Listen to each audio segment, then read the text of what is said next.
கர்த்தருடைய நாமத்துக்கு மகிமை உண்டாகட்டும். சோ கர்த்தர் அற்புதமாக அவருடைய உண்மையோட through his faithfulness he has continued to guide us all through these days. 2026 வருஷமும் துவங்கி 3 மாதங்களை முடித்து இந்த 4ஆம் மாதத்துல கூட வருவதற்கு கர்த்தர் நமக்கு கிருபை கொடுத்தது மாத்திரமல்ல, கடந்த நாட்கள்ல God gave us the grace to remember அவருடைய மரணத்தையும் அவருடைய உயிர்த்தெழுதலையும் நாம் நினைவு கூற கர்த்தர் தயவு பண்ணினதுக்காக நான் தேவனை ஸ்தோத்தரிக்கிறேன், தேவனுக்கு நன்றி சொல்லுகிறேன். ஹல்லேலூயா. இந்த இரவு மத்தியான பொழுதுல கூட இந்த ஜெப உபவாச நாளுக்காக நான் ஸ்தோத்திரம் என்றேன். It is God's call upon your life. மனுஷனாகிய என்னுடைய சத்தம் கிடையாது, தேவன், because God has kept பூமியில அங்கே கர்த்தர் சிலர் வைத்திருக்கிறார். அவர்கள் மூலமாக அவருடைய ஊழியத்தை அவர் மினிஸ்ட்ரிஸ் ஆஃப் காட்ஸ் நமக்கு கிருபையாய் கொடுத்திருக்கிறாரு. தாளந்துகளை கொடுத்திருக்கிறாரு, தரிசனங்களை கொடுத்து அதுல அந்த center of attraction center point என்னன்னு பாத்தீங்கன்னா, it's so simple, it's all God, தேவனுடையது. ஆமென், ஹல்லேலூயா, கர்த்தருடையது. சோ கர்த்தருடைய நாமத்துக்கே மகிமை, கனம், துதி, ஸ்தோத்திரம் உண்டாகட்டும். ஏன்னா the Bible very clearly says ஒவ்வொருவரையும் அழைக்கிறவர் தேவன். அழைக்கிறவர் நம்ம என்ன பண்றாருங்க, அழைக்கிறது மாத்திரமல்ல, அவர் நம்மை நடத்துகிறவருமா இருக்கிறார். So he is worthy to be praised, he is worthy to be glorified, he is worthy to be honored. Amen, hallelujah. So நீங்க ஆதி முதலாய் பார்க்கும்போது தேவன் என்ன பண்ற, he chooses man, மனுஷரை தெரிந்து கொண்டு தன்னுடைய சித்தத்தை, தன்னுடைய விருப்பத்தை, தன்னுடைய ஆசைகளை, தன்னுடைய ஏக்கத்தை, தன்னுடைய விருப்பத்தை பூமியில அவர் நிறைவேற்றி கொள்ளுகிறவரா இருக்கிறாரு. ஹல்லேலூயா, உமக்கு ஸ்தோத்திரம் ஆண்டவரே. அவர் நிறைவேற்றி கொள்வதில் he is very serious. God wants to establish everything. தன்னுடைய காரியங்களை பூமியில நிறைவேற்றி கொள்ளுகிற, தன்னுடைய சித்தத்தை நிறைவேற்றி கொள்ளுகிறதுல அவர் மிக மிக மிக சித்தம் உள்ளவராக இருக்கிறார். ஆமென், ஹல்லேலூயா. பூமியில அநேக காரியங்கள், there are things, உலகத்தில் உண்டாகிற காரியங்கள், then there are so many things. பிசாசினால் சில காரியங்கள் உண்டாகிறது, மனுஷனுடைய சித்தத்தினால சில காரியங்கள் உண்டாகிறது, இப்படி அநேக காரியங்கள் உண்டாகிறது. ஆனா நீங்க பைபிள்ல படிச்சீங்கன்னா there are more, everything. ஒரு கர்த்தருடைய பிள்ளையுடைய வாழ்க்கையில இருக்கட்டும், இல்ல உலகத்துல ஏற்படுகிற அந்த ரட்சிப்புடைய வழிகளாக இருக்கட்டும், அது மனுஷனிடத்திலிருந்து தோன்றினதில்லை. நீங்க எபேசியர் 1ஆம் அதிகாரம் 6ஆம் வசனத்துல படிச்சீங்கன்னா அங்க அவர் சொல்ல, தம்முடைய தயவுள்ள சித்தத்தின்படியே. ஆமென், His eternal promise, தம்முடைய தயவுள்ள சித்தத்தின்படியே. அதுலயே 10ஆம் வசனம் படிச்சீங்கன்னா, தமக்குள்ள தீர்மானித்திருந்த தம்முடைய தயவுள்ள சித்தத்தின் ரகசியம். ஆமென். 12ஆம் வசனத்துல படிச்சீங்கன்னா, தமது சித்தத்தின் ஆலோசனைக்கு தக்கதாக எல்லாவற்றையும் நடப்பிக்கிற அவருடைய தீர்மானத்தின்படியே. ஆமென், ஹல்லேலூயா. இப்ப நல்லா கவனிச்சு பாருங்க, இவையெல்லாம் ஒவ்வொரு வசனத்தை நீங்க பார்க்கும்போது, it was not designed or planned by man. மனுக்குள்ள ரட்சிக்கப்படுகிறது. ஆமென், ஹல்லேலூயா. 6ஆம் வசனத்துல தமக்கு சுவீகார புத்திரன் ஆகும்படி தம்முடைய தயவுள்ள சித்தத்தின்படியே முன்குறித்தாரு. 10ஆம் வசனத்துல தம்முடைய தயவுள்ள சித்தத்தின் ரகசியங்களை நமக்கு வெளிப்படுத்துகிறாராம். தம்முடைய தயவுள்ள சித்தத்தின் ஆலோசனைக்கு தக்கதாக எல்லாவற்றையும் நடப்பிக்கிற அவருக்குள் நாம் என்ன பண்ண இருக்கிறோம், அவருடைய சுதந்திர ஆகும்படி தெரிந்து கொள்ளப்பட்டு இருக்கிறோம் என்று எழுதப்பட்டு இருக்கிறது. அதே நேரத்துல இங்க பைபிள் இன்னொரு வார்த்தை நமக்கு சொல்லுகிறது. கொலோசியர் 1ஆம் அதிகாரம் 9ஆம் வசனத்துல படிக்கும் போது, நீங்கள் எல்லா ஞானத்தோடும் ஆவிக்குரிய விவேகத்தோடும் அவருடைய சித்தத்தை அறிகிற அறிவினால் நிரப்பப்பட வேண்டும் என்று பவுல் வேண்டிக் கொள்ளுகிறார். அவருடைய சித்தத்தை அறிகிற அறிவினால நாம் நிரப்பப்பட்டு இருக்கணும். நம்ம உலகத்துல இருக்கிறோம், நம்முடைய சொந்த சித்தங்கள் இருக்கிறது, அவர் ஓன் வில். பிசாசுடைய சித்தம் இருக்கிறது, உலகத்துல இருக்கிற பெரிய பெரிய அதிகாரிகளுடைய சித்தம் இருக்கிறது, நாட்டை ஆளுகிறவர்களுக்கு என்று ஒரு சித்தம் இருக்கிறது. இப்படி அநேகருடைய ஒவ்வொருத்தருக்கும் அவர்கள் மனசுக்குள்ள இதை செய்தா இதன்படி செய்தா இது இப்படி நல்லா இருக்கும் என்று நினைத்துதான் அதை செயல்படுறாங்க. இப்போ உங்களுக்குள்ளேயே ஏதோ ஒரு சில காரியங்களை யோசிப்பீங்கல்ல, அதை யோசிக்கும் போது என்ன நினைக்கிறீங்க? இதன்படி நான் செஞ்சா எனக்கு நல்லா இருக்கும். ஒரு பிசினஸ் பண்றவங்க யோசிப்பாங்க, நான் இதை பண்ணாக்கா அவங்க சித்தத்துல மனசுல உதிக்கிறத இதை இம்ப்ளிமெண்ட் பண்ணனா, இதை செய்தனா எனக்கு சக்சஸ்ஃபுல்லா இருக்கும். ஹல்லேலூயா. அதுதான் ஒரு தேசத்தின் தலைவர்கள் என்ன பண்றாங்க, ஃபெயிலியர்ல தேசத்தை அழுக்குள்ள கொண்டு போகணும்னு நினைக்கிறதல்ல, தேசம் செழிக்கணும் என்ற எண்ணத்தோட என்ன பண்றாங்க, சில காரியங்களை இம்ப்ளிமெண்ட் பண்ண நினைக்கிறாங்க. அது எந்த அளவுக்கு சக்சஸ்ஃபுல்லா முடியுதுங்கிறது தான் கேள்வி. ஹல்லேலூயா. சோ இங்க என்ன இருக்குதுங்க, அதே போல தேவன் என்ன பண்ண இருக்கிறாருங்க, அவர் சித்தம் கொண்டு சில காரியங்களை அவர் நினைத்து இருக்கிறாரு, செய்ய சித்தம் கொண்டு இருக்கிறாரு. சோ அதை அவரே செய்ய முடியும். ஆமென். அவரே செய்ய முடியும். ஆனா என்ன பண்றாருங்க, அவருக்கு he wants நம்ம பயன்படுத்துகிறவரா இருக்கிறாரு. he calls mankind, மனு குலத்தை அழைத்து அவரை நமக்கு வெளிப்படுத்தி அவருடைய சித்தத்தை செய்கிறவர்களாய் நாம் இருக்கணும்னு கர்த்தர் விரும்புகிறவரா இருக்கிறாரு. ஆமென். அது பல இடங்கள்ல வேதத்துல நம்ம பார்க்கலாம். உதாரணத்துக்கு நீங்க அப்போஸ்தலர் நடவடிக்கைகளை பார்க்கும் போது, நீங்க ஒவ்வொரு 4 சுவிசேஷத்துல படிக்கும் போது ஆண்டவராகிய இயேசு கிறிஸ்து என்ன பண்ணாருங்க, அவரு ஒன்றும் படிப்பறிவில்லாத மீனவர்களை தான் தன்னுடைய ராஜ்யத்தை ஸ்தாபிக்க, டு எஸ்டாப்ளிஷ் ஹிஸ் கிங்டம், அவர் என்ன பண்றார், அவர்களை தெரிந்து கொள்ளுகிறார். அவர்களை கொண்டுதான், அந்த 12 பேரை கொண்டுதான் தேவன் என்ன பண்றாருங்க, இந்த பூமியை இவ்வளோ பெரிய இன்னைக்கு இயேசுவ அறிகிற அறிவுக்குள்ள கொண்டு வருகிறது காரணம், ஒரு 12 பேர் இயேசு தெரிந்து கொண்டாருங்க. அடுத்து அவர்களை கொண்டு பலரை தேவன் தெரிந்து கொண்டு இந்த பூமியில அவருடைய சித்தத்தை நிறைவேற்றுகிறவரா இருக்கிறார். அதுல ஒரு மனுஷனை பாத்தீங்கன்னா, அப்போஸ்தலர் 9ஆம் அதிகாரத்துல படிக்கும் போது அப்போஸ்தலனாகிய பவுலை தேவன் அப்படிதான் என்ன பண்றாருங்க, தெரிந்து கொள்ளுகிறதை பார்க்கலாம், அவருடைய சித்தத்தின்படி. ஆமென். அவன் அப்போஸ்தலனாகிய பவுல் எல்லாரும் கொடுமைப்படுத்துகிறவனாக இருந்தார். ஸ்தேவான் சாகடிக்கப்படுவதற்கு, கல்லெறியப்படுவதற்கு அவர்தான் காரணமா இருந்தாரு.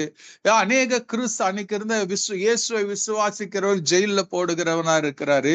இப்படிப்பட்ட பவுலை தமஸ்கு போகிற வழியில ஆண்டவராகிய இயேசு கிறிஸ்து சந்திக்கிறார். he personally meets him. அப்போ அந்த ஒரு வெளிச்சத்தை பவுல் பார்த்து பயந்து யாருன்னு கேட்கும் போது, அப்போ ஆண்டவராகிய இயேசு கிறிஸ்து, நான் தான்ப்பா, ஹல்லேலூயா, நீ துன்பப்படுத்துகிற இயேசு என்று சொல்லிட்டு சொன்ன உடனே அடுத்த நிமிஷம் பவுலுடைய ஜெபம் இருக்கும். 9:6 அவன் நடுங்கி திகைத்து ஆண்டவரே நான் என்ன செய்ய சித்தமா இருக்கிறேன். அவன் கேட்கிறான், ஆண்டவரே நான் என்ன செய்ய சித்தமா இருக்கிறேன், what is your will, what is it you want me to do? ஆமென். ஆண்டவர் பாருங்க, அவன் போகிற ஒரு டைரக்ஷன்ல இருந்து 360 டிகிரிஸ் ஆப்போசிட்டா திருப்புறாரு. அவன் கேட்கிறான். அப்ப அவர் சொல்றாரு அவருடைய சித்தத்தை. அப்போ உடனே பவுலுக்கு சொல்லல, நீ எழுந்து பட்டணத்துக்குள்ள போ, நீ செய்ய வேண்டியது உனக்கு அங்கே சொல்லப்படும் என்றார். So he surrendered himself to the voice of that God. He committed everything. அந்த ஒரு நொடியில, ஒரு சில நிமிஷங்கள்ல he committed himself to the voice of that supernatural God. தேவன் ஆண்டவருடைய சத்தத்துக்கு தன் வாழ்க்கை அர்ப்பணிக்கிறான். அர்ப்பணித்த பிறகு அவன் என்ன பண்றாங்க, அதுக்கு பிறகு பாத்தீங்கன்னா இன்னைக்கு நம்ம பவுலுடைய வாழ்க்கை, it has become an history.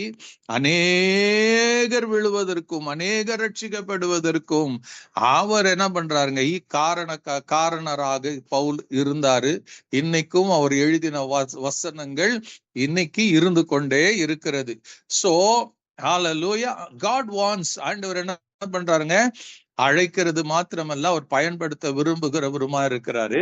But the thing is that God cannot use எல்லாரும் வரவங்களெல்லாம் ஆண்டவர் நான் வரணும் சொன்னா அப்படியெல்லாம் ஆண்டவரால செய்ய முடியாது. நீங்க பைபிள்ல படிச்சீங்கன்னா ஒரு இடத்துல ஒருத்த வந்து சொல்லுவான், ஆண்டவரே என்னை ஃபாலோ பண்ணுன்னு சொன்னோன்னு உடனே சொல்லுவான், ஆண்டவரே நான் போய் என்ன பண்றேன், எங்க அப்பாவுக்கிட்ட நான் பாய் சொல்லிட்டு வந்துடுறேன்.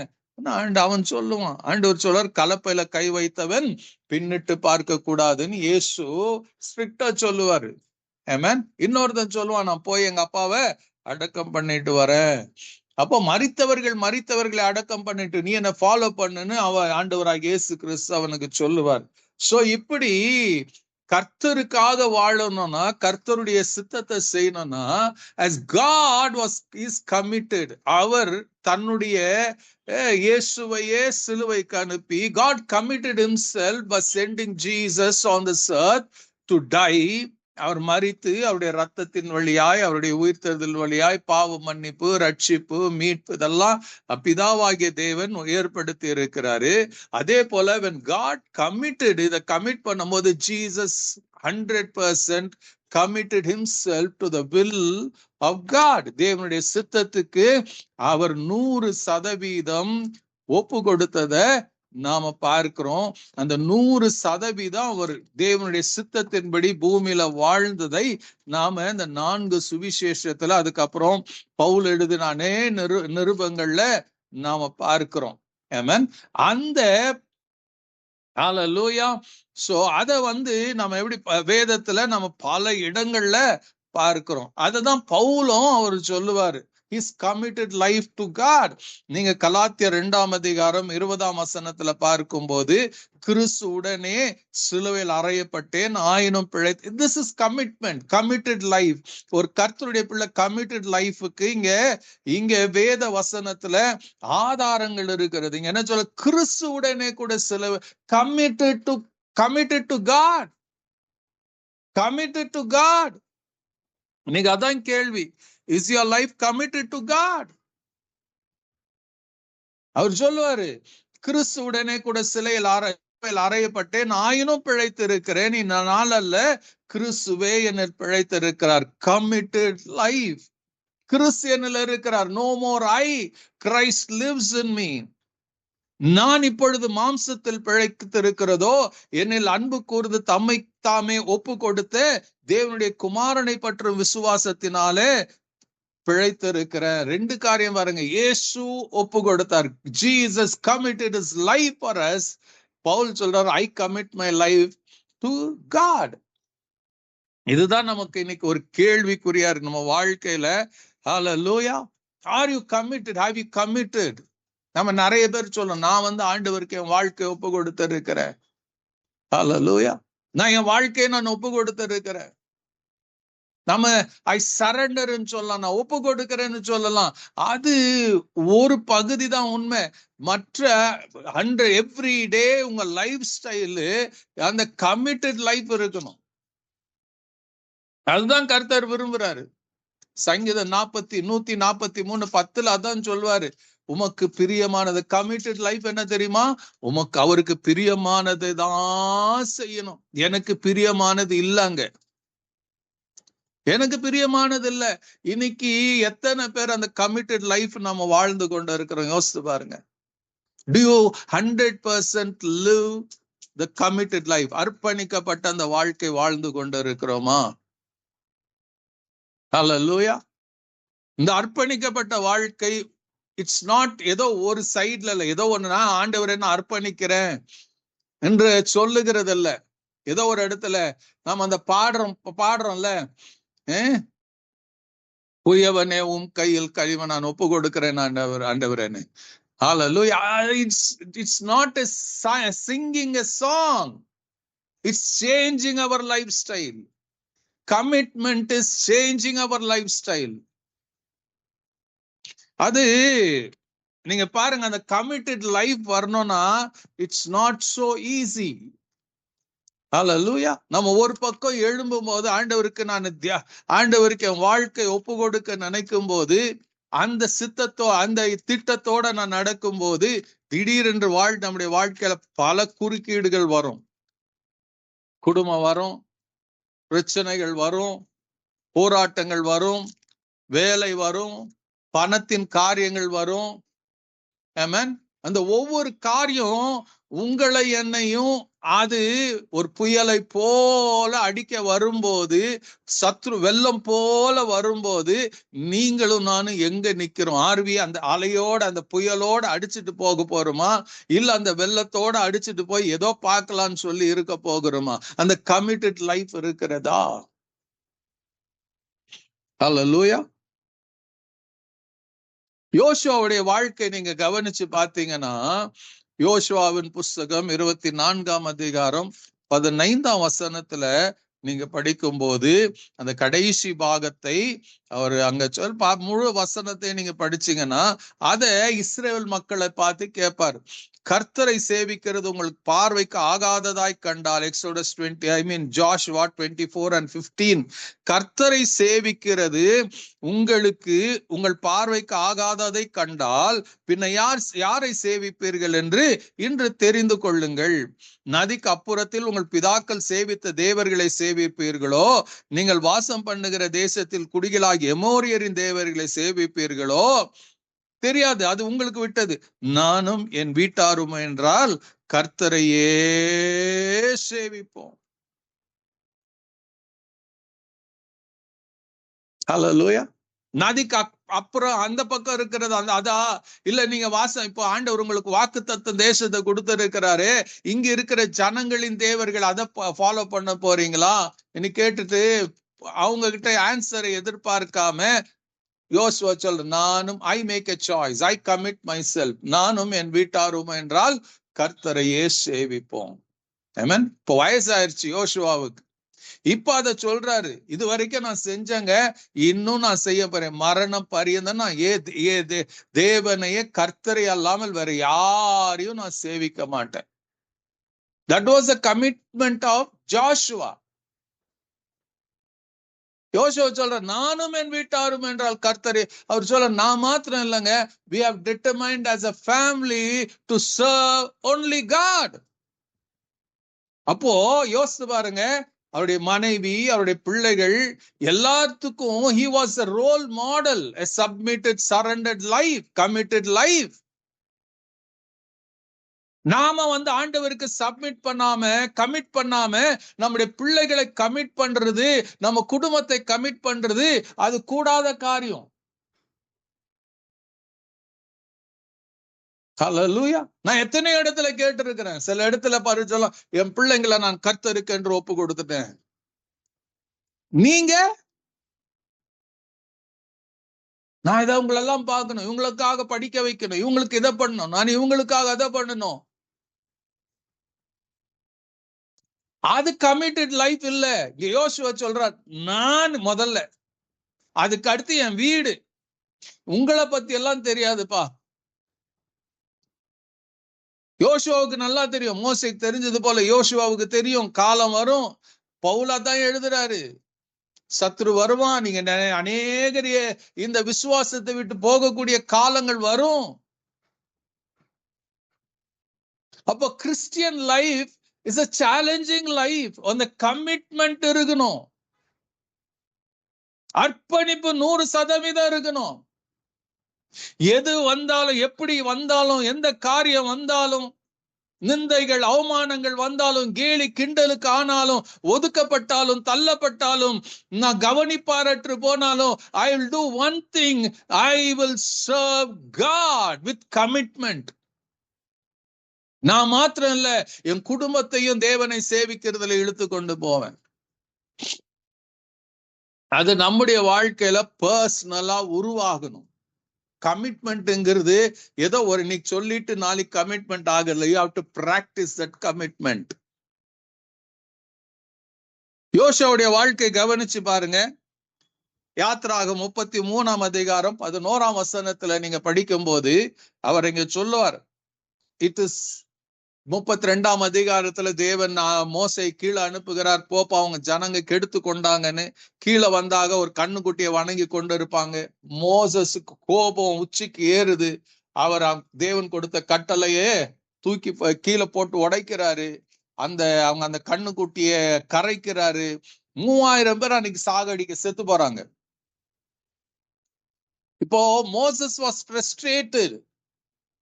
ஏன்னா அவரோட தேவன் பேசினார், முகமுகமா பேசி இருக்கிறார், நிறைய சட்ட திட்டங்களை கொடுத்தாரு.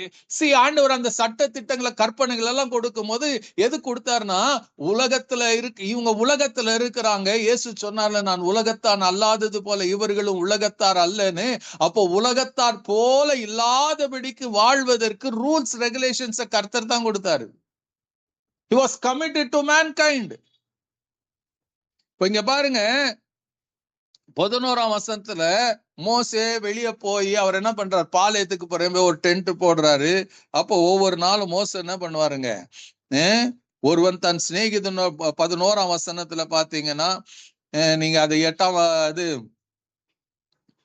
ஹல்லேலூயா, நீங்க அத 8ஆம் வசனத்துல இருந்து படிச்சீங்கன்னா, இல்ல 7ஆம் வசனத்துல இருந்து படிச்சீங்கன்னா உங்களுக்கு புரியும். மோசே ஒவ்வொரு நாளும் அவர் போவாரு, மேகம் வரும், மோசே என்ன பண்ணுவாருங்க, அங்க தேவனோடு பேசுவார், தேவன் மோசையோடு பேசுவார். அப்புறம் மோசே தன்னுடைய டென்ட்டுக்கு போயிடுவாரு. இதெல்லாம் நடக்கும். அப்போ இங்க பாருங்க, 11ஆம் வசனத்துல ஒருவன் தன் சிநேகிதனோடு பேசுவது போல கர்த்தர் மோசையோடு முகமுகமா பேசினார்.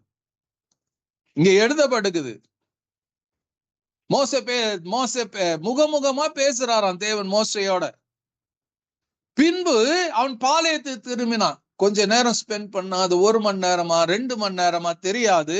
பட் வருவான் தேவனோட, கொஞ்சம் he used to have fellowship with God. தேவனோட பேசுவான், தேவன் மோசையோடு பேசுவார். அப்புறம் அவன் தன்னுடைய கூடாரத்துக்கு போயிடுவான்.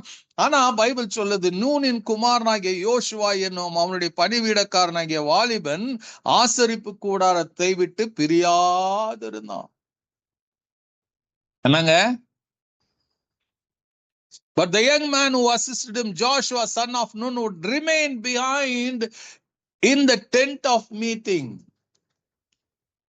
அவன் டென்ட்டை விட்டு போகல, தேவ பிரசன்னத்தை விட்டு போகல, தேவனுடைய சமூகத்தை விட்டு போகல. அவன் ராத்திரி பகல என்ன பண்ணாங்க, அந்த டென்ட்லயே விழுந்து கிடந்தான். அங்க சொல்லுகிறது, ஆசரிப்பு கூடாரத்தை விட்டு பிரியாதிருந்தான். அவனுக்கு அந்த கூடாரம், அந்த தேவ பிரசன்னத்தை விட்டு பிரிந்து போகிற மனசு இல்ல. He spent much of the time in the tent in the presence of God. So that is called 100% committed life to God. 100% committed life to God. யோசிச்சு பாருங்க, உங்க ஜெப வேலை ஒரு குறிப்பிட்ட நேரம் இருக்குதுன்னா, அந்த நேரத்துல எத்தனை பேர் கமிட்டடா அந்த நேரத்தை ஜெபத்துக்கு என்று ஒப்பு கொடுக்குறீங்க? பைபிள் வாசிக்கிற நேரத்தை கமிட்டடா எத்தனை பேர் ஒப்பு கொடுக்குறீங்க? செய்யறீங்க, ஒப்பு கொடுக்கறதுல செய்யறீங்க. தேவ சமூகத்துக்கு போகிறது எத்தனை பேரும் கமிட்டடா ஒப்பு கொடுத்து இருக்கிறீங்க? அதை கமிட்டடா இது வரைக்கும் செஞ்சிருக்கிறீங்க? Are you doing it? கமிட்டடா இருக்கிறீங்களா? என்ன வந்தாலும் சரி, எது வந்தாலும் சரி, எனக்கு நஷ்டமே ஏற்பட்டாலும் சரி, I will keep my commitment to God. நான் கமிட்டடா இருக்க போகிறேன், கமிட்டடா இருக்க போகிறேன். உலகத்துல ஒரு ஆணும் பெண்ணும் ஒருத்தர் நேசிச்சாங்க சொல்ல, I have committed to this person. என் வாழ்க்கை கமிட் பண்ணிட்டு இருக்கிறேன். இன்னைக்கு எத்தனை பேர் நீங்களும் நானும் கமிட்டடா இருக்கிறோம்? எனக்கு ஆண்டவரே நீங்க போதும்னு சொல்லி வாழ்கிற அந்த கமிட்மெண்ட் எத்தனை பேருக்குள்ள இருக்கிறது?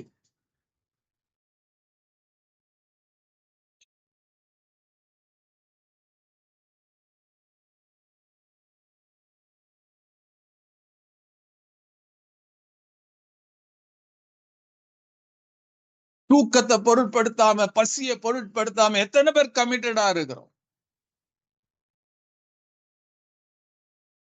கர்த்தர் ஏதோ ஒரு வேலையை கொடுக்கிறாரு, கமிட்மெண்ட் இல்லைனாக்கா கர்த்தருடைய வேலையை செய்ய முடியாது. Committed life இல்லைனாக்கா you cannot follow the system of God. அதனாலதான் பவுல் தன்னுடைய நிருபங்களை எழுதும் போது என்ன எழுதுவார், சில பேர் என்ன பண்ணாங்களாம், they have left their faith. அவங்க விசுவாச கப்பல் சேதமாயிருச்சு.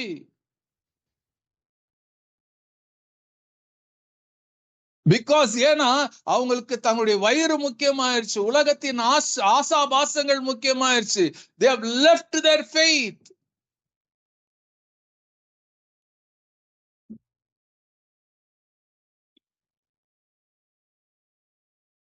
Committed life to God. He committed his time. Commitment எல்லாத்துலயும் வருது. உங்க நேரம், உங்க காலம், உங்க ஒவ்வொரு வினா, ஒவ்வொரு நிமிஷம் இந்த பூமியில வாழ்கிற நாளெல்லாம் ஆண்டவருக்கு என்று ஒரு கமிட்டடா இருக்கணும். ஆண்டவரே, நான் இப்ப ஜெபம் பண்றேன், நான் சபைக்கு வரேன், நான் இதை பண்ண போறேன், நான் உமக்காக. ஆண்டவரே, யூ கமிட், யூ கமிட். நீங்க கமிட் பண்ணி வாழ்ந்து பாருங்க, தேவன் உங்களோட அப்பதான் பேசுகிற சத்தத்தை கேட்கும். God is away waiting for committed people. There are so many people. தானியேலுடைய வாழ்க்கையை கவனிச்சு பாருங்க. தானியேல் 1ஆம் அதிகாரம் 8ஆம் வசனத்துல பாத்தீங்கன்னா அங்க என்ன பண்றாருங்க, நீங்க அந்த இடத்துல பார்க்கலாம். தானியேலை அவனுடைய ஃப்ரெண்ட்ஸுகள் எல்லாம் சில பேர் என்ன பண்றாங்க, பாபிலோனுக்கு சிறையா கொண்டு போகிறாங்க. பைபிள் சொல்லுது தேவர் நோபல்ஸ், அவங்க சாதாரணமானவர்கள் அல்ல, ராஜ குலத்தார். அவங்கள நேபுகாத்நேச்சர் என்ன பண்றாங்க, சிறையிருப்பு கொண்டு போறாங்க. நீங்க 3ஆம் வசனத்தில் தானியேல் 1:3 படி, அப்பொழுது இஸ்ரவேல் புத்திரருக்குள்ள ராஜ குலத்தாரிலும் துரை மக்களிலும் யாதொரு மாசு இல்லாதவர்களும் அழகானவர்களும் சகல ஞானத்திலும் தேறினவர்களும் அறிவில் சிறந்தவர்களும் கல்வியில் நிபுணர் ராஜாவின் அரண்மனை சேவிக்க திறமையுள்ளவர்களா சில வாலிபரை கொண்டு போனாங்க. அப்ப தானியேலுக்கு எப்படி இருந்துச்சுங்க, கொஞ்சம் படிச்சு பாருங்க. தானியேலுடைய கேரக்டர் எப்படி இருந்திருக்கும். He was a noble person, ராஜ குலத்தான், துரை மக்களில் யாதொரு மாசு இல்லாதவன், அழகானவன், ஞானத்தில் தேறினவன், அறிவில் சிறந்தவன். He was well educated. So Nebuchadnezzar அதை பார்த்து தெரிந்து அவர்களை சிறையிருப்பு கொண்டு போறான். He captures them and takes them to Babylon. அப்ப அங்க இருக்கிற நேரத்துல பாருங்க, ராஜா அவனுக்கு த பெஸ்ட் ஃபுட்டை கொடுக்கிறார். அவன் டேபிள், அவன் சாப்பிடுற பிரேக்ஃபாஸ்ட், அவனோட ராஜாவுடைய லஞ்ச், ராஜாவுடைய டின்னரு, அதுதான் அவன் டேபிள்ல வர்றத த சேம் மெனுவை இந்த சிறையா கொண்டு போகப்பட்ட மக்களுக்கு, அவர் தெரிந்து கொண்ட ஜனங்களுக்கு அதை கொடுக்கிறான். Right? Nebuchadnezzar was committed himself to take care of those wise people. எல்லாம் வந்தாங்க, அந்த கமிட்மெண்ட்டுக்கு நிறைய பேர் ஒப்பு கொடுத்தாங்க. பட் தானியேலுடைய வாழ்க்கை கவனிச்சு பாருங்க. 8ஆம் வசனத்துல, தானியேல் ராஜாவின் போஜனத்தினாலும் அவன் பண்ணும் திராட்சை ரசத்தினாலும் தன்னை தீட்டுப்படுத்தலாகாதது என்று தன் இருதயத்துல தீர்மானம் பண்ணி கொண்டு தன்னை தீட்டுப்படுத்தாதபடி பிரதானிகளின் தரத்துல வேண்டும். This is called committed life. சொல்ற நல்ல பொசிஷன் எல்லாம் வந்துருச்சுங்க. ஆனா தானியேல் என்ன பண்ணனா, அதுக்கு இடம் கொடுக்கல. He committed himself to God.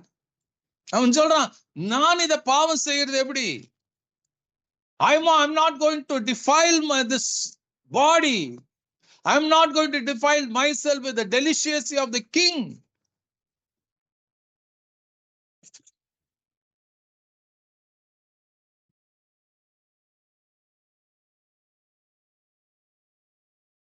யோசிச்சு பாருங்க. இன்னைக்கு உலகத்துல இருக்கிறோம், பசி வந்தா 10 பறந்து போயிடும் சொல்லுவாங்க. பட் he said no, நான் செத்தாலும் சாகுறேங்க. That is commitment. நான் டிஃபைல் பண்ணுவேன், நான் என்ன அசுத்த இருந்த ராஜாவிட போஜனத்தினால என்னை நான் என்ன பண்ண மாட்டேன், அசுத்தப்படுத்தி கொள்ள மாட்டேன். He committed, he lived with that zeal. அவன் ஏதோ புதுசா பண்ணல, அவன் ஆதி முதலாய் யூதாவில இருக்கும் போது கூட அவன் கர்த்தருக்காக வாழ்ந்தான்.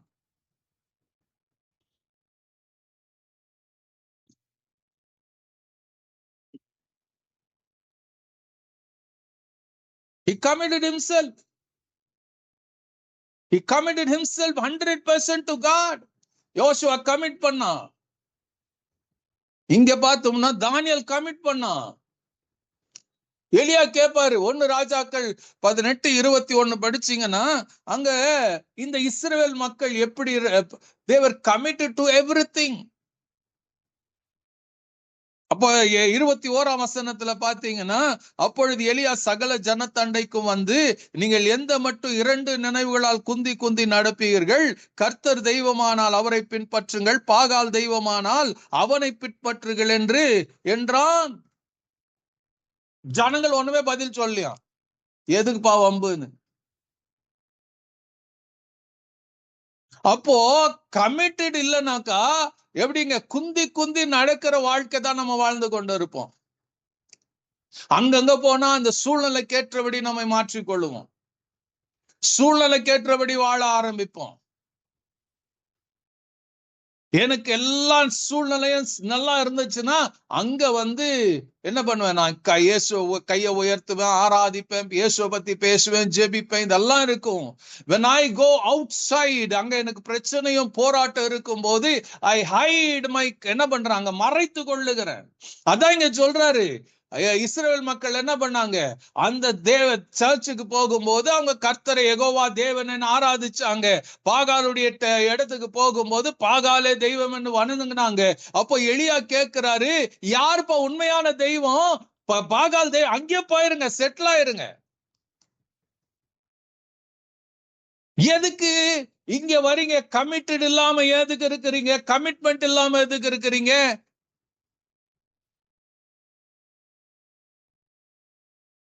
இன்னைக்கு அப்படிதான் நிறைய பேர் இருக்கிறோம்.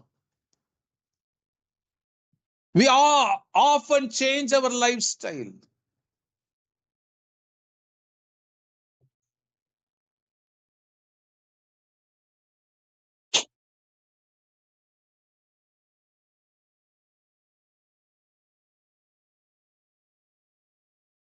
இந்த கமிட்டட், கர்த்தருக்கு கமிட், உண்மையாவே இந்த சத்தத்தை கேட்கிறவங்களுக்கு தெரிஞ்சுக்கங்க, நீங்க உண்மையா கர்த்தருக்கென்று கமிட் பண்ணி உங்க லைஃப் கமிட் பண்ணி இருந்தீங்கன்னா அடுத்து என்ன தெரியுமா நடக்கும்? நீங்க யாத்திராகும் 17ஆம் அதிகாரத்தை திருப்பி கொள்ளுவீங்கன்னா அங்க 9ஆம் வசனம் 10ஆம் வசனத்தை பார்க்கும் போது, ஹல்லேலூயா, அவங்க புறப்பட்டு வராங்க ஃப்ரம் தி இதுல இருந்து வெளியே வராங்க, அடிமைத்தனத்துல இருந்து வெளியே வராங்க. as they are traveling, அமலேக்கியர் அவங்களை அட்டாக் பண்றாங்க.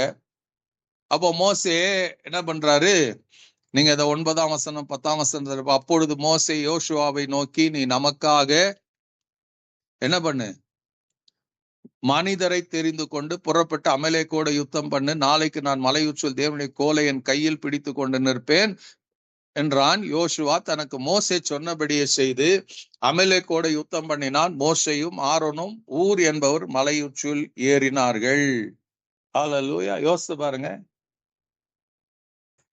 இந்த கர்த்தருக்கு கமிட் பண்ணவனுக்கு தான் நிறைய பொறுப்புகள் வரும். மோசே எல்லாரையும் கூப்பிட்டு பொறுப்பு கொடுக்கல, அவன் கர்த்தருக்கு தன்னுடைய வாழ்க்கையை கமிட் பண்ணத மோசேக்கு முன்னாடி சாட்சியா இருந்தான். ஹல்லேலூயா. யோசிச்சு பாருங்க, ஒவ்வொரு நாளும் மோசே பார்த்து இருப்பான், நான் போறேன், நான் வரேன், ஆனா இந்த பையன் இங்கே விழுந்து கிடக்குறானே. அந்த தேவனுக்கு என்று அர்ப்பணிக்கப்பட்டவனை பார்க்கிறான். இப்போ ஒரு ஆண்டவருடைய மகிமையான காரியத்தை அவனுக்கு பொறுப்பு கொடுக்கிறான் மோசே. என்ன சொல்றான், அப்பா யோசுவா நீ வா, நமக்காக யுத்தம் பண்ணணும், நீ என்ன பண்ணு, சில பேரை தெரிந்து கொண்டு நீ போய் யுத்தம் பண்ணு, நான் கர்த்தருடைய சமூகத்துல நான் நிக்க போகிறேன். யோசுவா என்ன பண்ணாங்க, ஐயோ மோசே எனக்கு கத்தி பிடிக்க தெரியாது, பட்டயம் பிடிக்க தெரியாது, இதெல்லாம் அவன் சொல்லல. அடுத்து பாத்தீங்கன்னா, when a man is committed to God, he is committed to the work of God. தேவனுடைய வேலைக்கு அவனுடைய வாழ்க்கை கமிட் பண்ணிருப்பான், அர்ப்பணித்து இருப்பான். He will never ever கலப்பையில் மேல் கை வைத்தவன் பின்னிட்டு பார்க்க மாட்டான். He will never think about himself. தன் வாழ்க்கை குறித்து, தன்னுடைய எதிர்காலத்தை குறித்து, தன்னுடைய எதையும் யோசிக்க மாட்டான். கர்த்தருடைய வேலை இது.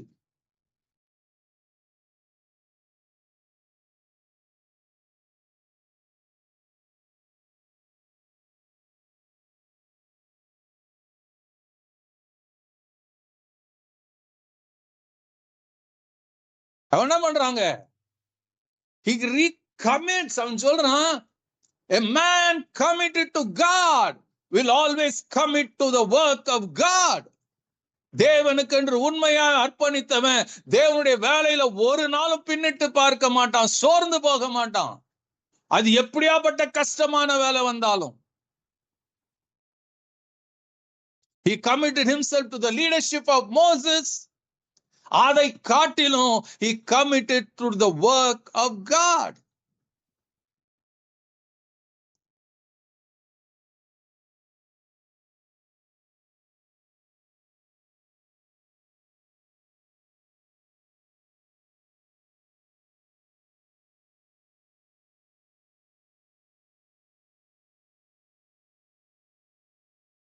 இன்னொரு வசனத்தை கூட படிச்சு பாருங்க. யாத்திராகமம் 24:13 அந்த இடத்துல பாத்தீங்கன்னா, மோசைய தேவன் மலை மேல ஏறி வர சொல்லுவாரு, நீ மட்டும் வான்னு சொல்லுவாரு.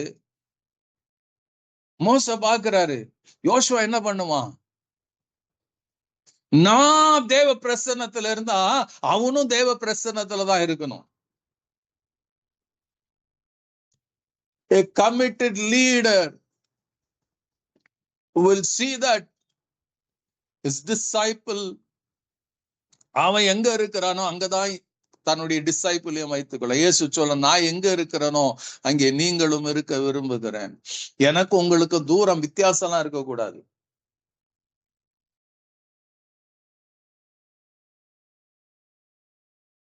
மோசஸ் அந்த ஆரம்பத்துல அதுக்கு அடுத்து பாக்குறாரு, அவனுடைய கமிட்மெண்ட்டை பாக்குறாரு. அதனால என்ன பண்றாருங்க, ஆரம்பத்துல இருந்து இருக்கிற கமிட்மெண்ட்டை பாக்குறாரு. யோசுவா, நீ கீழே இருக்காத, நீ வா, மலையுள்ள அங்க எங்கேயோ ஒரு இடத்துல இரு, நான் தேவனோட பேசிட்டு வர போறேன். யோசிச்சு பாருங்க, யோசுவோட மோசையோட எழுந்து மேல போறான். மோசே 40 நாள் புசியாம குடியாம தேவ சமூகத்துல இருக்கிறாரு. இவன் என்ன சாப்பிட்டானா இல்லையான்னு தெரியாது.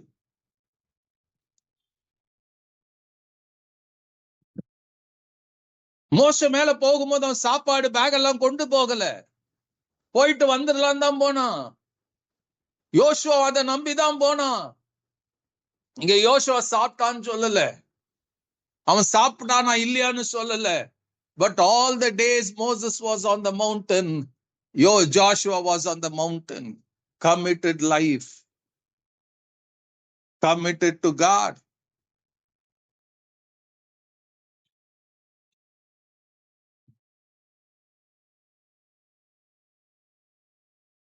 அந்த committed life இருந்தாதாங்க, ஹல்லேலூயா, தேவன் என்ன பண்ணுவாருங்க, he will entrust those committed people to his promise.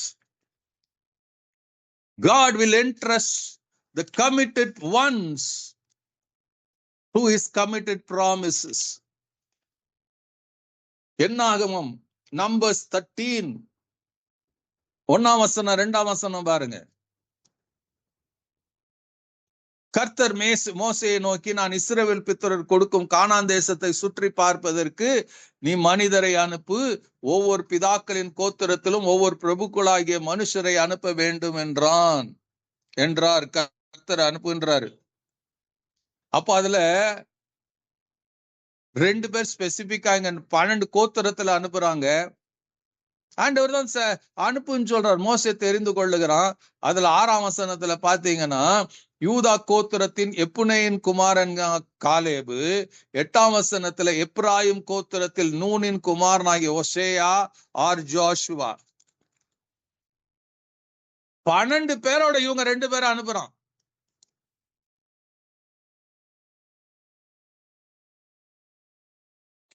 இங்க போயிட்டு 14ஆம் அதிகாரத்துல பாத்தீங்கன்னா, நம்பர்ஸ் சாப்டர் 14 6ஆம் வசனத்துல இருந்து பாத்தீங்கன்னா, இங்க சொல்லப்படு தேசத்தை சுற்றி பார்த்தவர்களின் numbers chapter 14 verse beginning from 6, தேசத்தை சுற்றி பார்த்தவர்கள் நூனின் குமாரனாகிய யோசுவாவும் எப்னேயின் குமாரனாகிய காலேபும் தங்கள் வஸ்திரங்களை கிழித்து கொண்டு இஸ்ரவேல் புத்திரரின் சபையை நோக்கி, நாங்கள் போய் சுற்றி பார்த்து சோதித்த தேசம் மகா நல்ல தேசம்.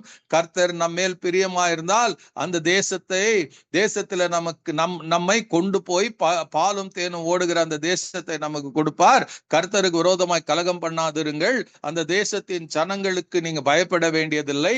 அவர்கள் நமக்கு இரையாவார்கள். அவர்களை காத்த நிழல் அவர்களை விட்டு விலகி போயிற்று. கர்த்தர் நம்மோட இருக்கிறார். அவர்களுக்கு பயப்பட வேண்டியதில்லை என்றார்கள். 12 பேர் போனாங்கங்க. இந்த 2 பேர் they were committed to God. அவங்க அந்த கமிட் பண்ணதுனால they knew God. இன்னைக்கு எத்தனை பேர் if you have really committed yourself to God, you will know God. சங்கீதம் 46:10 சொல்ல, நீங்கள் அமர்ந்திருந்து நானே தேவன் என்று அறியுங்கள். You commit, you know God. You will know God when you commit your life to God. எல்லா சூழ்நிலையிலும் கர்த்தர் பார்த்து கொள்வார், கர்த்தர் நடத்துவாருங்கிற நம்பிக்கைக்கு வந்துருவோம்.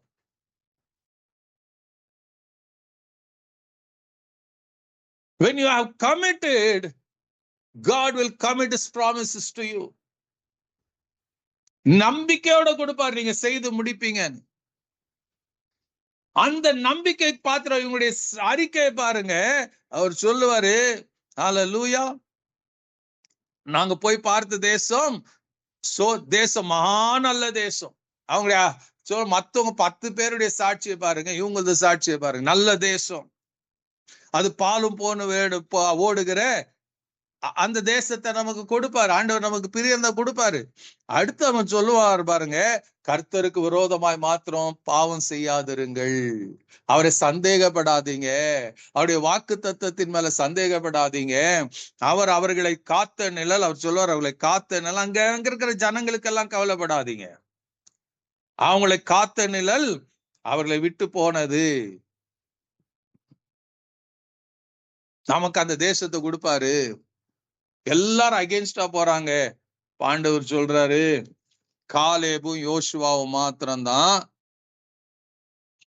அந்த நான் கொடுப்பேன் என்ற தேசத்துல.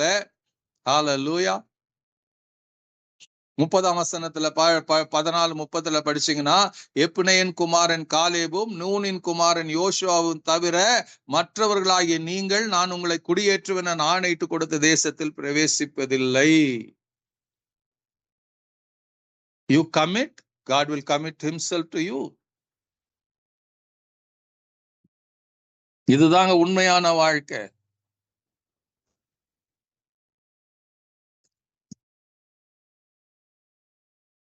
இந்த கமிட்டட் ஆண்டவருக்கு உண்மையா அர்ப்பணித்தவருடைய வாழ்க்கையில இன்னொரு கேரக்டர் வெளிப்படும்.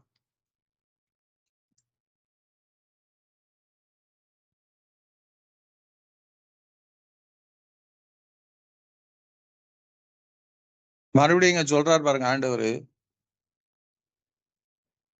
those who commit, உண்மையா நீங்க அர்ப்பணிச்சிருந்தீங்கன்னா your lifestyle will be இப்படி. ஆண்டவர் சொல்றார் 32ஆம் அதிகாரம் 11ஆம் வசனத்துல, உத்தமமாய் பின்பற்றின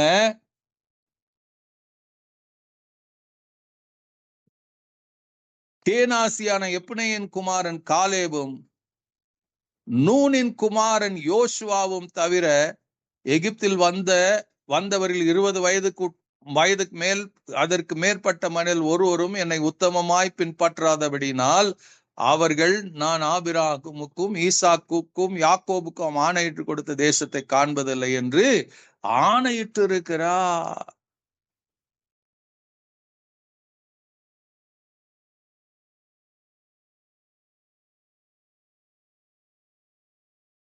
கொஞ்சம் கவனிச்சு பாத்தீங்களா? கம்மிட்டட், ஆண்டவருக்கு உண்மையா நீங்க தேவனுக்கு உங்க வாழ்க்கை அர்ப்பணிச்சிருந்தீங்கன்னா ஒரு காரியத்தை நம்ம திரும்ப திரும்ப செய்வோம். என்னன்னு, தேவன் சொன்னது போல உத்தமமாய் அவரை பின்பற்றுவோம்.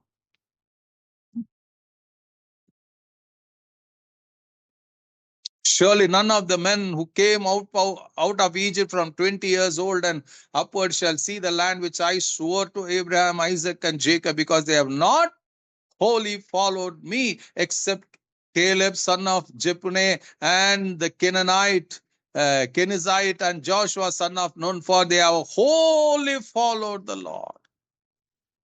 கொஞ்சம் கூட லெஃப்ட் ரைட் போகாம they followed God. 2 பேர் தானா? மோசேகிட்டே சொல்றாரு.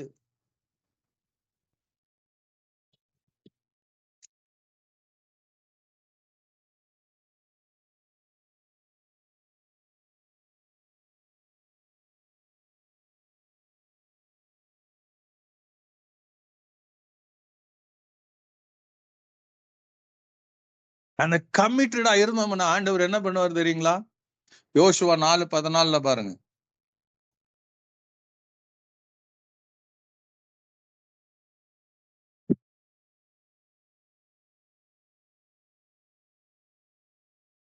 அந்நாளில கர்த்தர் யோசுவாவை சகல இஸ்ரவேலின் கண்களுக்கு முன்பாக மேன்மைப்படுத்தினார்.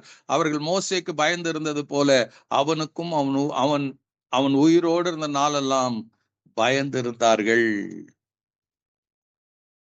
A committed person. God, தேவனுடைய கண்கள் அவன் மேல இருக்கும். God will be watching. தேவன் அவன் உயர்த்துவதற்கு காத்திருப்பார். See, he will never let யார் என்ன பண்ண மாட்டாரு. அவங்களை சுலபமா யாரும் ஏமாத்த முடியாது.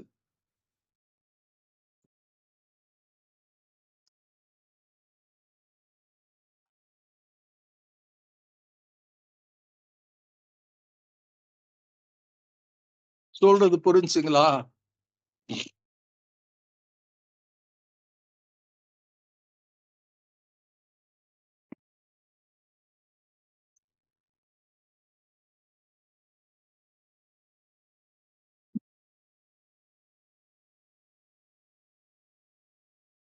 வலதுபுறம் இடதுபுறம் சாயாம he kept his word.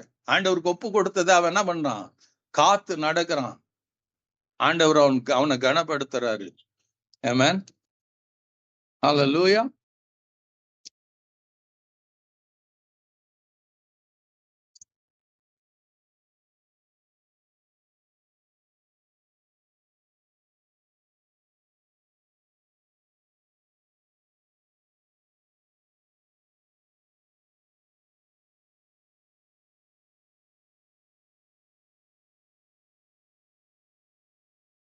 அடுத்து பாருங்க, what God watches அந்த ஒரு கமிட்டட் பர்சனுடைய லைஃப் எப்படி இருக்குதுன்னு அவர் காட்டுறாரு பாருங்க. I want you to turn to Exodus, Numbers 27 நீங்க திருப்பிக் கொள்வீங்கன்னா. ஹல்லேலூயா. ஆண்டவர் சொல்லார் மோசே கிட்ட, நீ இந்த மலை மேல சாக போறப்பா, அதுக்கு பிறகு நான் இன்னொரு அடுத்த ஜெனரேஷன் லீடர் நான் கொண்டு வர போகிறேன். அந்த லீடர் யாருன்னா யோசுவாவுன்னு சொல்லிட்டு அவரை சொல்லுவாரு. 17ஆம் வசனம் 18ஆம் வசனம் பாருங்க. Numbers chapter 27 verses 17 and 18. அந்த சபைக்கு முன்பாக போக்கும் வருத்தமாயிருக்கும்படி அவர்களை போகும் வரவும் பண்ணும்படி மாம்சமான யாவருடைய ஆவிகளுக்கும் தேவனாகிய கர்த்தர் ஒரு புருஷனை அவர்கள் மேல் அதிகாரியாக ஏற்படுத்த வேண்டும் என்றான். கர்த்தர் மோசையை நோக்கி, ஆவியை பெற்று இருக்கிற புருஷனாகிய யோசுவா என்னும் நூனின் குமாரனை நீ தெரிந்து கொண்டு அவன் மேல் உன் கையை வைத்து அவனை ஆசாரியனாகிய எலியாசிருக்கும் சபைக்கு முன்பாக நிறுத்தி அவள் கண்களுக்கு முன்பாக அவனுக்கு கட்டளை கொடுத்து இஸ்ரவேல் புத்திரராகிய எல்லாரும் அவனுக்கு கீழ்ப்படியும்படி உன் கனத்தில் கொஞ்சம் அவனுக்கு கொடு.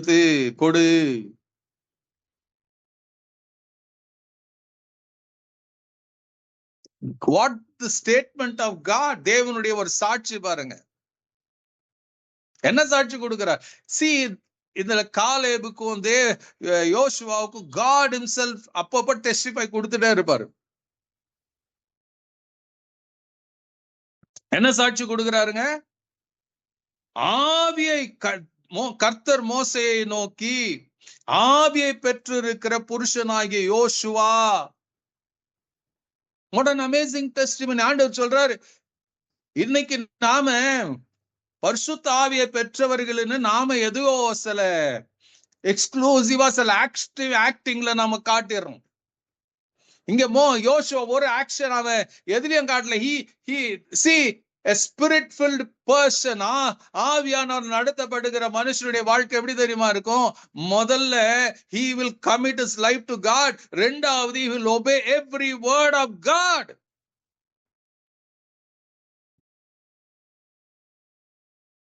அவன் கர்த்தருடைய வசனத்துக்கு ஆவியானால் நிரம்பி கீழ்ப்படி. ஒரு ஆவியில நிரம்பின மனுஷனுடைய வாழ்க்கை இதுதாங்க. கத்தி கூச்சல் போடுறது இல்ல, பெருசா ஆர்ப்பரிக்கிறது இல்ல, ஒருத்தருக்கும் தெரியாது. he will be watched by God and God says அவனுக்கு என்ன இருக்குதுங்க, அவரே டெஸ்டிஃபை பண்ணுவாரு. இங்க யோசுவாவுக்கு சொல்றாரு, மோசேயை நோக்கி, ஆவியை பெற்று இருக்கிற புருஷனாகிய யோசுவா என்னும் நூனின் குமாரன். ஆவிய அவர் சொல்ல. அப்போ நல்லா தெரிஞ்சுக்கங்க, எல்லாரும் எவ்ரி ஒன் இன்னைக்கு சொல்றோம், ஓ பரிசுத்த ஆவி அப்படி பெற்றுக்கொள்ளுங்கள் பெற்றுக்கொள்ளுங்கள் சொல்லுவோம். நான் கைத்தட்டி குதிச்சு ஆர்ப்பரித்து பாஷைகளை பேசினாக்கா you think you are filled in the holy spirit. இவர் சொல்றாரு, ஆவியை பெற்று இருக்கிற புருஷனாகிய யோசுவா. God only knows who is having the real Holy Spirit. நம்ம வேஷம் போடுறோமா, சபைக்குள்ள வந்து ஆவியில நிறைஞ்சது போல இருக்கிறோமா, உண்மையான அபிஷேகம் ஆவியானுடைய அபிஷேகத்தை பெற்று வாழ்ந்து கொண்டு இருக்கிறோமா? ஒரு ஆவியானவருடைய அபிஷேகத்தை பெற்ற மனுஷன், he will never glorify himself, he will bring glory to God.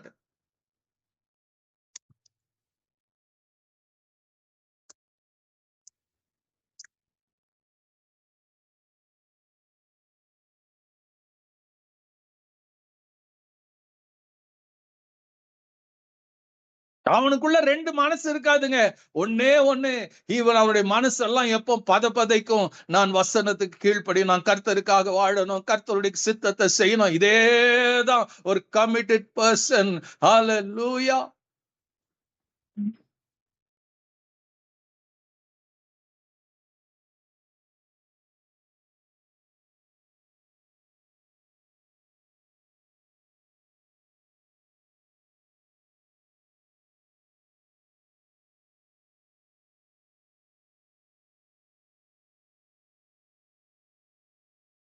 Joshua lived that life. God testified. God testified.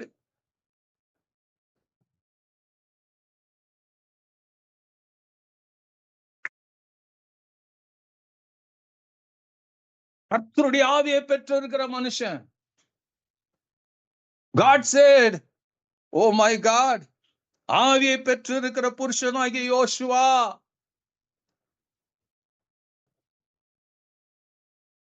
அவனை கையவை, நான் அவனை கனப்படுத்துவேன்.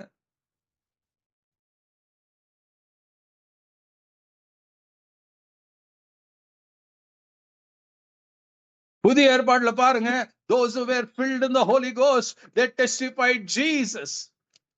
அப்போஸ்தலர் 2ஆம் அதிகாரத்துல படிக்கும் போது பரிசுத்த ஆவியானவர் வந்து இறங்குகிறார்.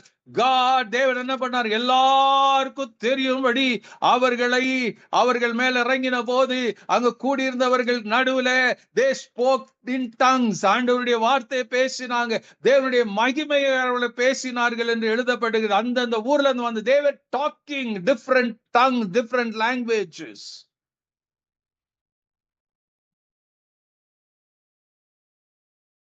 பரிசுத்த ஆவியானவர் இறங்கினவர், அவரால் நடத்தப்படுகிற வாழ்க்கை, அபிஷேகம் பண்ணப்பட்டவருடைய வாழ்க்கை எப்படி தெரியுமா இருக்கும்? they will testify Jesus. பேதுரு எழும்புகிறார், பேசுகிறாரு, இயேசுவை அறிவிக்கிறாரு. சிலுவையில் அறையப்பட்ட அந்த இயேசுன்னு சொல்லுவாரு. 3000 பேர் அன்னைக்கு ரட்சிக்கப்படுகிறாங்க.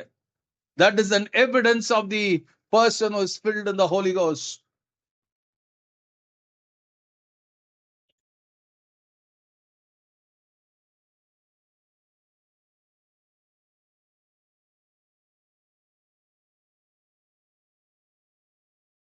பரிசுத்த ஆவியில நிரம்பின will be passionate for God. பேதுருடைய வாழ்க்கை கவனிச்சு பாருங்க. அப்போஸ்தலர் 5ஆம் அதிகாரத்துல படிக்கும் போது அவர் யாருகிட்டயும் பணத்தை கேட்கலங்க. பணம் ஜனங்களா கொண்டு வந்து கொடுத்தாங்க. அதுல அனனியா சப்பீரா அவங்களும் கொடுக்கணும்னு ஆசை. ஆனா they were not confident in that God will take care என்ற நம்பிக்கை இல்லாம கொஞ்சத்தை எடுத்து வச்சுக்கிட்டு ஒருத்தர் மாதிரி ஒருத்தர் வந்து பொய் பேசுறாங்க. பேதுரு சொல்லுவாரு, பரிசுத்த ஆவியினிடத்தில் பொய் சொல்லும்படி சாத்தான் உன் இருதயத்தை நிரப்பினது என்ன? அப்போ நல்லா தெரிஞ்சுக்கங்க, if you are full of the Holy Spirit you cannot lie.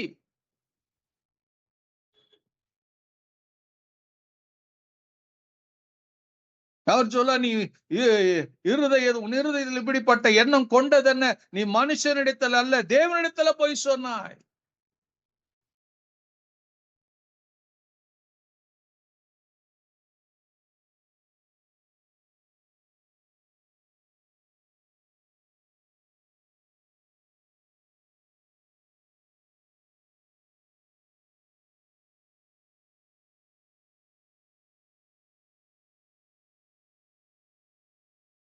Committed life.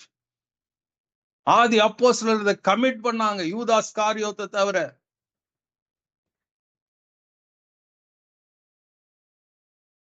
God was working with them.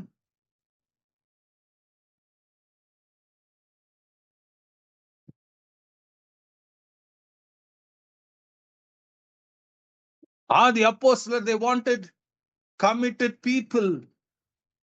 ஒரு சாதாரண பந்தி விசாரிப்பு வேலைக்கு நீங்க 6ஆம் அதிகாரம் நீங்க படிச்சீங்கன்னா அவர்கள் சொல்லுவாங்க, 3ஆம் வசனத்துல படிச்சீங்கன்னா, பரிசுத்த ஆவியும் ஞானமும் நிறைந்த நற்சாட்சி பெற்றிருக்கிற 7 பேரரை தெரிந்து கொள்ளுங்க. இன்னைக்கு நம்ம என்ன பண்றோங்க, நமக்கு நல்ல இன்ஃப்ளூயன்ஸ்டு பர்சன் நிறைய இப்படிப்பட்டவங்களை தெரிந்து கொள்ளுகிறோம். The first century church wanted people who are committed. கமிட்டா இருக்கிறவங்களுக்கு மாத்திரம்தான் சபையில வேலை கொடுக்கப்பட்டது. என்ன வேலைங்க? சாதாரண வேலை தான், சாப்பாடு போடுற வேலை. அதுக்கு அவ்வளவு முக்கியத்துவம் கொடுங்க. எப்படி இருக்கணுமா? பரிசுத்த ஆவியில நிரம்பி இருக்கணும், ஞானம் நிறைந்தவர்களாக இருக்கணும், நற்சாட்சி பெற்று இருக்கணும். They should have a good testimony.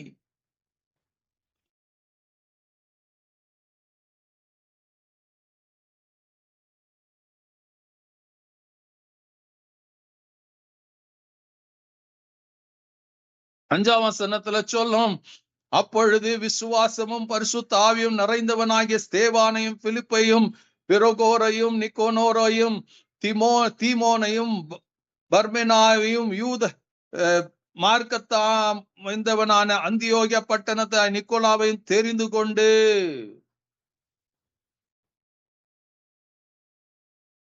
இவர்கள் ஜெபம் பண்ணி அவர்கள் மேல் கைகளை வைத்து அது செய்த போது தேவ வசனம் விருத்தி அடைந்தது.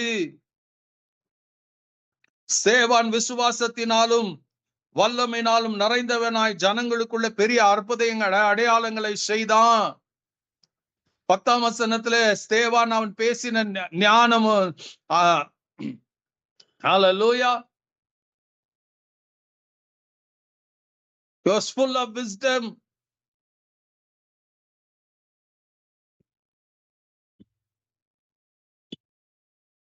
ஆவில அவன் full of the Holy Spirit, full of committed இருந்ததுனால அவனை பார்க்கிறாங்க. ஆலோசனை சங்கத்தில் உட்கார்ந்தவர் அனைவரும் அவன் மேல் கண்கள் நோக்கமா இருந்தது.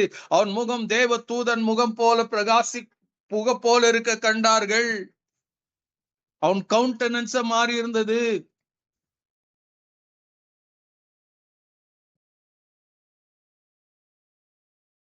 A committed person will almost ignore the things of this world. உலகத்தின் மேல அவன் கவனம் போகாது. அவன் நினைப்பான், ஆண்டவருக்கு பிரியமானது எப்படி செய்ய முடியும்? அவன் மனசெல்லாம் என்ன தெரியுமா, ராத்திரி பகலன் அவனுக்குள்ள ஏக்கம் ஒண்ணுதான் இருக்கும். நான் அவருக்கு பிரியமானது எப்படி செய்ய முடியும்? நான் அவர்கிட்ட எப்படி நற்சாட்சி பெற முடியும்? நான் அவருக்காக எப்படி வாழ முடியும்? நான் இயேசுக்காக எப்படியாச்சும் எதாகிலும் செய்யணுமே, நான் என்ன பண்ணணும்?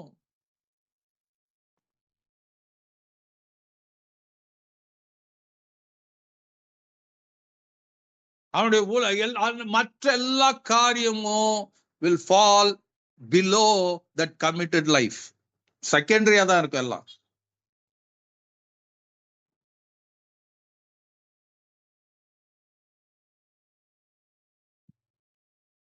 வலி, வேதனை, அவருடைய வாழ்க்கை கவனிச்சு பாருங்க. அவருடைய சரீரம் முழுக்க காயங்கள், அவருடைய வாழ்க்கை பூரா துன்பம். ஒண்ணு போனா ஒண்ணு அவருக்கு வந்து கொண்டே இருந்தது. ஹல்லேலூயா.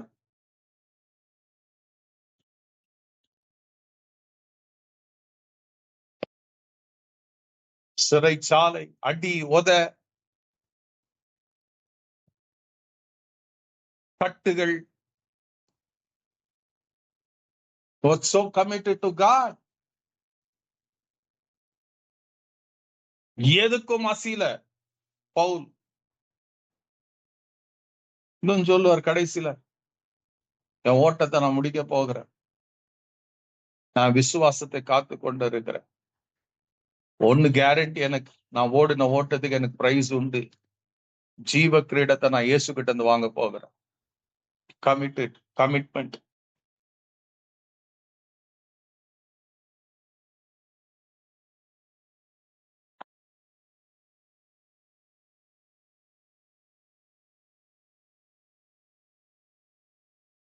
இந்த சத்தத்தை எத்தனை பேர் உண்மையா கேட்டீங்களா எனக்கு தெரியாது.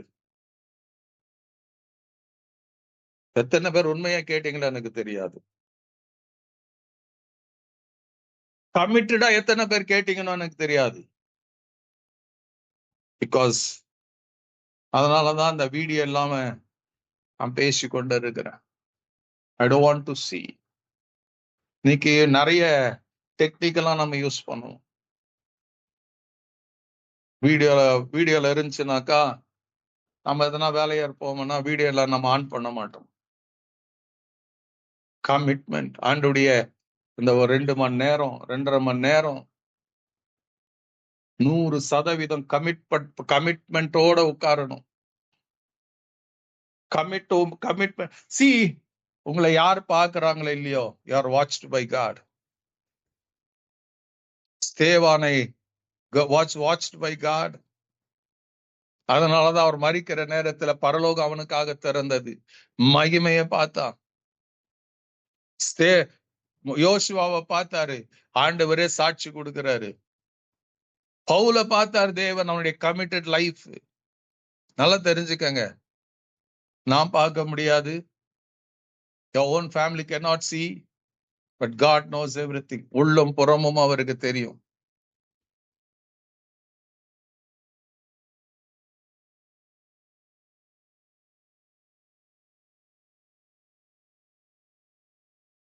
இன்னைக்கு at least you take a step today. ஆண்டவருக்கு என்ற ஒரு கமிட்டட் லைஃப், அர்ப்பணிக்கப்பட்ட வாழ்க்கை வாழ்றதுக்கு ஒரு சின்ன தீர்மானம் எடுங்க.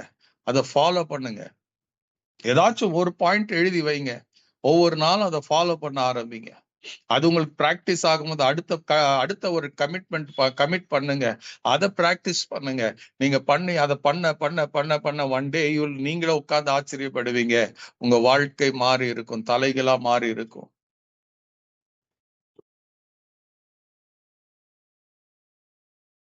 ஆண்டவருக்கு முன்பாக ஒரு காலம் வரும், அநேகர் அவர் சொல்லுவார், அன்னைக்கு ஆண்டவரே உங்க நாமத்துல நான் இதை செய்தேன் அதை செய்தேன். அன்னைக்கு ஆண்டவர் பார்த்து சொல்லுவார், அக்கிரம செய்கைக்காரை என்னை விட்டு அகன்றி போங்கள். காரணம் என்னன்னா, they lived for glamour, they lived for name and fame, but they never committed their lives to Jesus. Committed இல்லாதவங்களுக்கு God will never acknowledge அவங்கள acknowledge பண்ண மாட்டாரு. நீங்க உங்க முன்னாடி இந்த கேள்வியை வைக்கிறேன். கேள்வியை வச்சு நாம முடிக்க போகிறோம். with prayer and submission நாம முடிக்க போகிறோம். May God bless you. God be with you. Amen. Hallelujah.